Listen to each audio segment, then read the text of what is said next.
Suppress करना या counter कोई भी जो नैरेटिव है, अगर वो एग्रीकल्चर में काम कर रहा है, डाटा माइनिंग का काम कर रहा है, तो एग्रीकल्चर में अगर किसी ने कोई सवाल खड़ा किया तो उसको बोले कि ये मिस इन्फॉर्मेशन है, इनको कोई जानकारी नहीं है। अगर हेल्थ सेक्टर में कोई सवाल उठाया तो उसको बोले कि इनको कोई जानकारी नहीं है, असल बात ये है। अगर फाइनेंस में कोई सवाल उठा रहा है तो फाइनेंस के बारे में भी उसको कहे कि ये गलत बात बोल रहे हैं, जो ये सही बात क्या है जो हम बोल रहे हैं। इस तरह का हर एक डिपार्टमेंटल एक नैरेटिव तैयार करना। अब उनके साथ कौन एसोसिएट हुआ? एक फैक्ट साला नाम की एक कंपनी बनी जो नॉन प्रॉफिट ऑर्गेनाइजेशन है, फैक्ट साला। अब फैक्ट साला के में कौन कौन शामिल है, अब मैं जरा वो बता दूं आपको। फैक्ट साला में शामिल हैं देश के मशहूर इंडियन एक्सप्रेस के किसी जमाने में एडिटर रहे हुए और आजकल प्रिंट के वो एडिटर इन चीफ हैं, शेखर गुप्ता। रितु कपूर, राघव बहल का आपने नाम सुना होगा, जो न्यूज 18 के मालिक थे जब बिक गया, और आजकल वो क्विंट चलाते हैं। तो ये क्विंट से जुड़ी हुई पत्रकार हैं। इनका बैकग्राउंड है रितु कपूर का, ये सेंट स्टीफन से पढ़ी हुई हैं, मास कम्युनिकेशन इन्होंने जामिया मिलिया से किया, और उसके बाद इनकी शादी हुई राघव बहल साहब से। राघव बहल साहब की ये पत्नी है और क्विंट की आजकल प्रमोटर है। क्विंट एक वेब पोर्टल है और न्यूज का एक बड़ा पोर्टल है, उनके साथ मिलकर के ये काम कर रहे हैं। तो क्विंट के ये प्रमोटर हैं और एक सॉरी सॉरी करके हैं, वो भी है। तो 4 लोग ये बोर्ड ऑफ डायरेक्टर्स में इन और भी बहुत सारे लोग हैं, लेकिन जिनको आप जान सकते हैं, शेखर गुप्ता को या रितु कपूर को, ये फैक्ट साला के बोर्ड में है। अब फैक्ट साला और डेटा लीड्स ये दोनों मिलकर के काम कर रही है पब्लिक पॉलिसीज में। अभी एक खबर आई है, आपको ये बताना बहुत जरूरी है कि फैक्ट साला के लोग वहां गए कि नहीं गए। पब्लिक पॉलिसीज को लेकर के एक इंस्टीट्यूट है पालमपुर में, वो प्रशांत भूषण जी का कहा जाता है वो इंस्टीट्यूट है, और पालमपुर में इस तरह के मीटिंग्स होते थे, वहां पत्रकारों को ले जाकर के ट्रेनिंग दिया जाता था। 9,000 पत्रकारों को पूरे देश भर में, पूरी दुनिया में ट्रेनिंग दी गई इंटर न्यूज के जरिए। Internews, USAID, data leads, FactShala, आप कड़ी जोड़ते जाइए। सबके पीछे में, सबसे पीछे में सीआईए, सीआईए के बाद यूएसएड, यूएसएड के बाद इंटर न्यूज, इंटर न्यूज के बाद ओपन सोसाइटी सोरोस की, bill and Melinda Gates foundation Bill Gates की, फोर्ड फाउंडेशन फोर्ड की, रॉकफेलर फाउंडेशन रॉकफेलर कंपनी की, ये फाउंडेशंस। और उसके बाद आ गया डेटा लीड्स और फैक्ट साला, और फिर देश भर के तमाम मीडिया ऑर्गेनाइजेशन, तमाम इंडिविजुअल जर्नलिस्ट्स, और उसमें जिनके जिनके नाम आ रहे हैं कि ये सारे उनसे जुड़े हुए हैं, मैं उनका नाम यहां पर लेना उचित नहीं समझूंगा, लेकिन चूंकि फैक्ट साला के बोर्ड ऑफ डायरेक्टर्स में रितु कपूर भी हैं और शेखर गुप्ता भी हैं, इसलिए इनका नाम लेना बहुत जरूरी है। अब ये क्या कर रहे थे, सही कर रहे थे, गलत कर रहे थे, मुझे नहीं मालूम, क्योंकि मुझे याद है कि शेखर गुप्ता का जिन दिनों कोविड के दौरान मैं कैंपेन कर रहा था, उस कोविड में जब मैंने सवाल उठाए थे बूटी के ऊपर, जबरदस्ती जो की जा रही थी उसके ऊपर, लॉकडाउन के ऊपर, मास्किंग के ऊपर, जो मीडिया सप्रेस कर रही थी खबरों को उसके ऊपर, तो उस दौरान मैंने शेखर गुप्ता का एक देखा था, एक आइटम जब उन्होंने बनाया था कि ये महामारी की शुरुआत कहां से हुई, कैसे हुई, लेकिन वो गुडी गुडी सी था, वो कोई साइड नहीं ले रहे थे। वो ऐसा लग रहा था कि दोनों पक्षों को रख रहे हैं, और जबकि आवश्यकता थी एक पक्ष के साथ खड़े होने, क्योंकि साफ साफ पता चल गया था कि एक ने बेईमानी की है और एक बेईमान है, एक इस पूरी दुनिया के साथ खेल रहा है और सिर्फ पैसे कमाना उनके दिमाग में है, और दूसरी तरफ लोगों को वो एक बाजार के रूप में ट्रीट कर रहे हैं, लोगों को एक कंज्यूमर के रूप में ट्रीट कर रहे हैं, और उनके जेब से पैसे निकालना, इस क्रम में लोगों की मौत हो जाए उनको परवाह नहीं है। ये साबित हो गई थी। ठीक 1920 में ये सारी गतिविधियां चल रही थी, और इनका काम क्या था? 9,000 दुनिया के पत्रकारों को ट्रेन करना, 9 पत्रकार, मीडिया संस्थान, सबको मिला करके। उस 9,000 में से आप हैरान हो जाएंगे, अकेले 7,000 जर्नलिस्ट, मीडिया ऑर्गेनाइजेशन भारत से थे।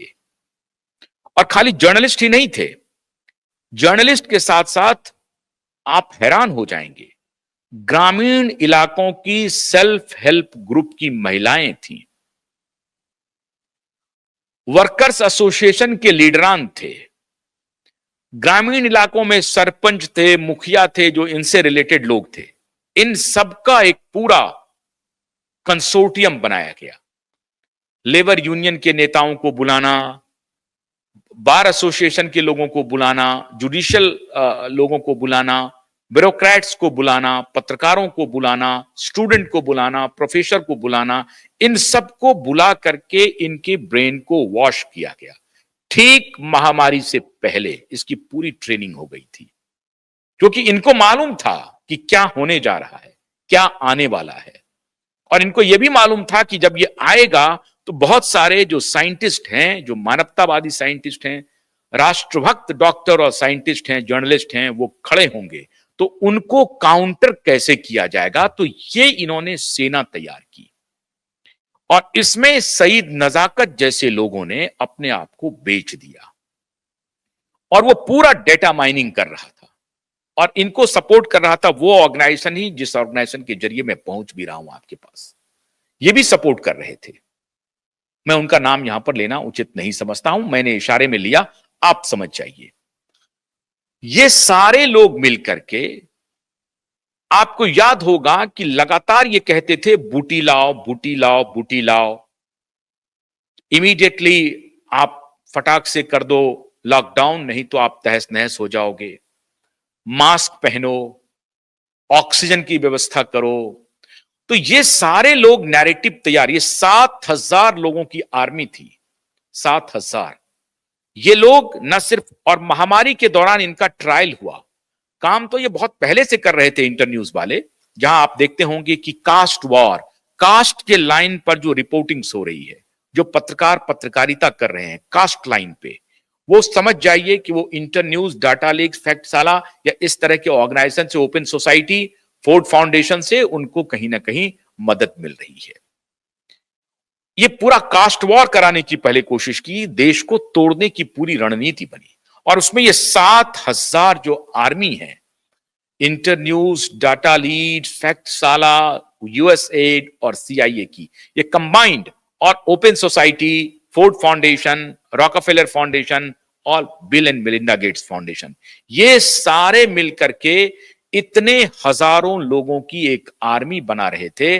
और वो आर्मी, अगर किसी को जुडिशरी में कोई बात कहनी है, उसके खिलाफ बात करवाना है, तो यकायक उस तरह की खबरें आने लगेंगी। और ये बहुत ही कोऑर्डिनेटेड स्टाइल में ये काम कर रहे थे। मान लीजिए कि ये कहलवाना है कि लॉकडाउन लगाना बहुत जरूरी है, लॉकडाउन लगाना बहुत, तो एक का एक चारों तरफ से ये 7,000 लोग और संस्थान, इसमें लोग भी हैं और संस्थान भी है, 7,000 लोग एक्टिव हो जाते थे। और फिर हमारे और आपके दिमाग को हाईजैक कर लिया जाता था, हमारी जैसी आवाज कमतर पड़ जाती थी इनके सामने में, और लोग हमें ही कहने लगते थे कि आप एंटी साइंस हैं या आप गलत बोल रहे हैं। जब हम इस मुद्दे को उठाते थे तो वो ये कहते थे, जबकि साइंटिस्टों के सहारे हम ये मुद्दे उठा रहे थे, डॉक्टरों के सहारे मुद्दे उठा रहे थे, हम कहते थे कि आप देखिए जातिवाद का जहर बो रहे हैं, ऐसा मत बोइए, तो हमें ही लोग उल्टे, हमें सुनना पड़ता था। हम जब बोलते थे कि ये जो बूटी की बात क्यों हो रही है, ये लॉकडाउन लगाने की बात क्यों हो रही है, मास्क पहनाने की बात क्यों हो रही है, जोर जबरदस्ती क्यों किया जा रहा है, बूटी का सर्टिफिकेट देने की बात क्यों हो रही है। और आज भी मैं विरोध कर रहा हूं। आप सभी एयरपोर्ट जाते होंगे, जब यात्रा करते होंगे, ट्रैवल करते होंगे, तो वहां डीजी यात्रा आप देखते होंगे। डीजी यात्रा इन्हीं के षड्यंत्र का एक हिस्सा है। माई गेट ऐप, जो अभी दिल्ली एनसीआर, मुंबई, जहां भी आप जाएंगे वो ऐप एक्टिव है, सारी सोसाइटीज में है। आपके सारे डेटास आपके सिक्योरिटी के नाम पे इनको ट्रांसफर किए जा रहे हैं। अभी भारत सरकार को जानकारी मिली है कि हेल्थ सर्वेस के नाम पे फॉरेन एजेंसीज हमारे यहां हेल्थ सर्वे कर रही थी, और ग्रामीण इलाकों में जाकर के पुरुषों के लिए 22 पेज का सर्वे था और महिलाओं के लिए 90 पेज 80 पेज का सर्वे था। इसीलिए आपने देखा होगा कि हमारे यहां डिवोर्स का राइज बहुत तेजी से हुआ और इसीलिए आपने देखा होगा कि हमारे यहां नपुंसकता भी बढ़ रही है।